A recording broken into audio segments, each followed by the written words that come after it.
오늘 이제 이 조지호 청장이 처음으로 증인으로 출석을 합니다. 앞서 두 차례 같은 경우에는 본인이 혈액암으로 지금 투병을 하고 있고 나오기 어렵다고 해서 나오질 못했는데 이번엔 좀 잦은 출석 의사를 밝혔어요.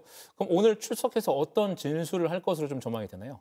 예, 일단 조지호 경찰청장은 그동안 이제 건강상의 이유로 불출석 입장을 밝혀왔는데 헌법재판소가 지난 변론 기일 때 구인장을 발부를 했습니다. 그런데 이것이 대통령 측의 요구에 의해서 구인장을 발부하게 된 겁니다. 헌법재판부가 지금 조지호 경찰청장이 혈액암을 앓고 있기 때문에 굳이 증인으로 부를 필요가 있냐라고 물어봤을 때 국회 측에서는 그러면 굳이 우리는 할 필요가 없다라는 의견을 재판부에 전달을 했고, 그런데 대통령 측에서는 강제 구인을 하더라도 증언을 받아야겠다라고 해서 헌법재판부가 구인장을 발부를 한 겁니다. 다만 아직까지도 현직 경찰청장이고 또 지금 뭐 형사재판을 받고 있기는 하지만 현직 경찰청장으로서 또 당시 계엄 상황에서 대통령에게 직접 지시를 받은 인물 중에 하나인 점을 고려를 했을 때 조지호 청장이 직접 구인장을 통해서 뭐 강제로 끌려가는 모습을 보인다기보다는 아마 직접 자진 출석 형식을 통해서 내가 직접 말하겠다라고 이제 판단을 한 것으로 보입니다. 일단 지금까지 공개된 내용을 보면 조지호 청장은 수사기관에서 계엄 당일 윤석열 대통령에게 6번의 전화를 받았다고 진술한 상황입니다.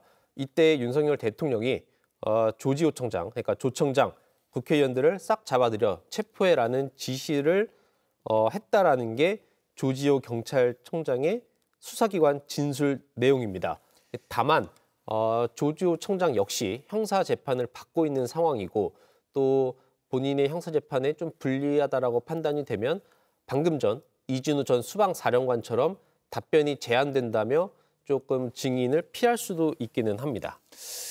지금 사실 그럼 조지호 경찰청장이 나와서 윤석열 대통령 측에 이제 유리한 진술을 할 것 같지는 않다는 말입니다. 지금까지만 진술만 놓고 봤을 때는 윤 대통령한테 상당히 불리한 증언들이 나올 수도 있을 것 같은데 굳이 왜 윤석열 대통령 측에서 조지호 경찰청장을 구인장이라도 집행을 해서 끌고 와야 된다라고 얘기를 했는지 이게 어떤 전략적 판단이 있었던 건지도 궁금하거든요. 일단은 조지호 경찰청장, 그러니까 당시 경찰 조직이 계엄 상황에서 어떻게 행동을 했는지를 보면 될 것 같습니다. 그 당시 경찰의 가장 큰 임무는 국회 주변 통제 임무를 맡은 거고 여인영 전 방첩사령관으로부터 주요 체포 명단에 적힌 인사들의 위치 추적을 부탁받은 상황이었습니다. 이 대통령 측에서는 지금 이미 공개된 내용 중에 하나가 계엄이 해제되고 난 뒤에 조 청장 수고했다, 뭐 덕분에 빨리 끝냈다라는 취지로 대통령에 전화를 했다라는 건데 아마 그 부분을 지금 노리고 대통령 측 대리인단이 조지호 청장을 증인으로 부른 것 같습니다. 그러니까 지금 대통령 측 주장은 이게 뭐 진지한 계엄이 아니었고 뭐 2시간짜리 계엄, 뭐 하루짜리 계엄도 아니었다. 그러니까 단순히 야당에 대한 경고, 대국민 호소 차원이었다라고 주장을 하고 있는데 그 계엄 해제 이후에 대통령과 조지호 청장이 나눈 대화를 보면 이것 봐라. 이렇게 내가 이렇게 길게 계엄을 생각한 것이 아니라 잠깐 하고 바로 풀려고 했던 것인데 그래서 본인, 그러니까 윤석열 대통령이 조지호 청장에게 전화를 해가지고 덕분에 빨리 끝났다라고 말한 것 아니냐라는 취지로 지금 증언을 할 것으로 보입니다. 보면 사실 이제 조지호 경찰청장과 김봉식 전 서울 경찰청장이 계엄 직전에 삼청동 안가에 가서 윤석열 대통령으로부터 쪽지를 받고 지시를 전달받았다. 이런 사실이 다 드러나지 않았습니까? 근데 이제 이 경찰 두 지휘관의 진술도 좀 사실 엇갈린 부분이 있는 게 김 전 서울청장 같은 경우에는 지난 13일에 이제 8차 변론 기일에 나왔잖아요. 근데 이제 뭐 답변이 좀 곤란하다. 이런 식으로 좀 자주 말을 아꼈다거나 체포 지시는 좀 없었다. 이런 식으로 얘기를 했는데 두 사람의 진술이 이렇게 엇갈리는 지점들도 한번 박 기자 정리를 부탁드릴게요.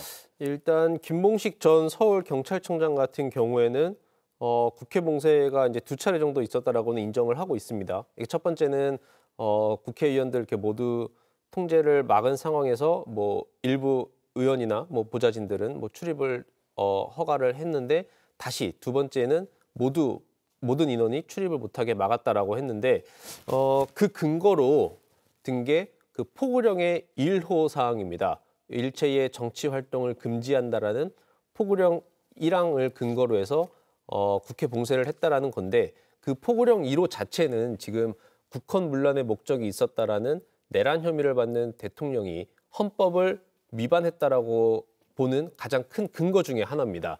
이 계엄이라고 하더라도 이 헌법에 정치 활동을 금지하는 규정은 없습니다. 그렇기 때문에 지금 국회 측 대리인단에서도 포구령 1호를 헌법 위반의 근거로서 가장 크게 들고 있는데 그 김봉식 전 서울경찰청장은 그 위법한 조항을 근거로 국회를 통제했다라고 증언을 한 상황입니다.